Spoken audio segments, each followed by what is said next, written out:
Hello all, welcome back to my channel. ఈరోజు వీడియోలో చిన్న చేపల కూర ఎలా చేసుకోవాలో చూపించబోతున్నానండి. టేస్టీగా ఉంటుంది. మరి ఎలా చేసుకోవాలో చూసేద్దాం. దీనికోసం నేను ఇక్కడ 1.5 kg వరకు చిన్న చేపలు తీసుకున్నానండి.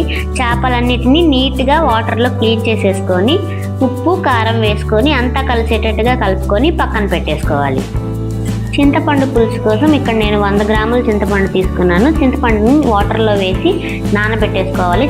ఇప్పుడు చేపల పులుసులోకి కావాల్సిన మసాలా పొడి కోసం స్టవ్ ఆన్ చేసి ప్యాన్ పెట్టుకొని సన్నగా పొడుగ్గా కట్ చేసి పెట్టుకున్న ఎండు కొబ్బరి, 1 టేబుల్ స్పూన్ ధనియాలు, 1 టీ స్పూన్ జీలకర్ర, 1/2 టీ స్పూన్ మెంతులు కూడా వేసి లైట్గా ఫ్రై చేసి చల్లారిన తర్వాత ఫైన్ పౌడర్ లాగా గ్రైండ్ చేసుకొని పక్కన పెట్టేసుకోవాలి.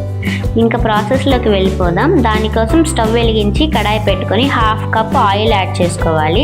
చేపల కూరలోకి ఆయిల్ కొద్దిగా ఎక్కువే ఉండాలండి. అయిన తర్వాత చిన్న ముక్కలుగా తరిగి పెట్టుకున్న పెద్ద ఉల్లిపాయలు 2, 4 పచ్చిమిర్చి, 1 రెమ్మ కరివేపాకు, 1 ఎండుమిర్చి వేసి ఆనియన్స్ని ఆయిల్లో బాగా ఫ్రై చేసుకోవాలి.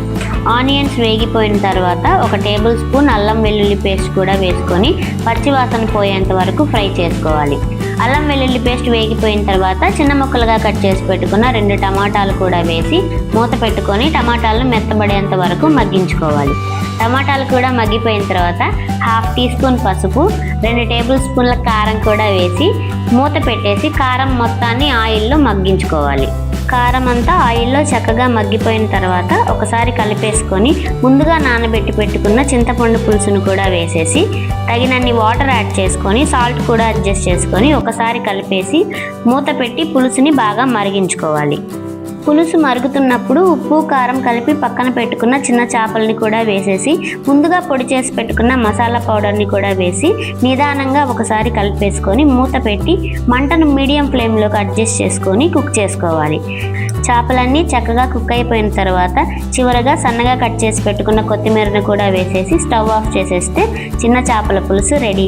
చాలా టేస్టీగా ఉంటుందండి. మీరు కూడా ట్రై చేయండి. ట్రై చేసి మీకు ఎలా కుదిరింది అనేది నాకు కమెంట్ సెక్షన్లో కమెంట్ చేయండి.